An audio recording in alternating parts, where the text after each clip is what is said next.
ये शादी रोकने के लिए मुझसे जो बन पड़ेगा ना मैं करूंगी।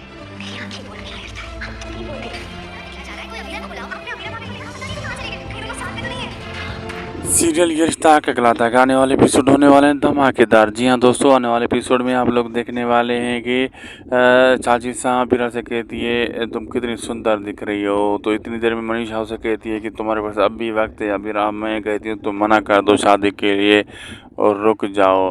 तो दूसरी तरफ ये दिखाया जाता है कि विद्या अरमान से कहती है अब भी तुम्हारी आंखें ये बता रही हैं कि तुम बहुत अब प्यार करती हो अबीरा से, तुम छुपा नहीं सकते अपनी आंखों को, तो तुमको कुछ करना है तो करो। तो अरमान ये सोचने में लग जाता है। तो दूसरी तरफ ये दिखाया जाता है कि मेहंदी का फंक्शन हो रहा होता है लेकिन अबीरा नहीं मिल रही होती, तो वहाँ दादी साहब भी उसे ढूंढ रही होती है, उधर गीतांजलि अरमान को ढूंढ रही होती है और पायल कहती है कहीं ये दोनों एक साथ तो कहीं नहीं गए हुए। अब आगे देखना मज़ेदार होगा क्या क्या होने वाला है। वीडियो अच्छी लगी तो लाइक शेयर सब्सक्राइब ज़रूर करिएगा हमारे इस यूट्यूब चैनल को।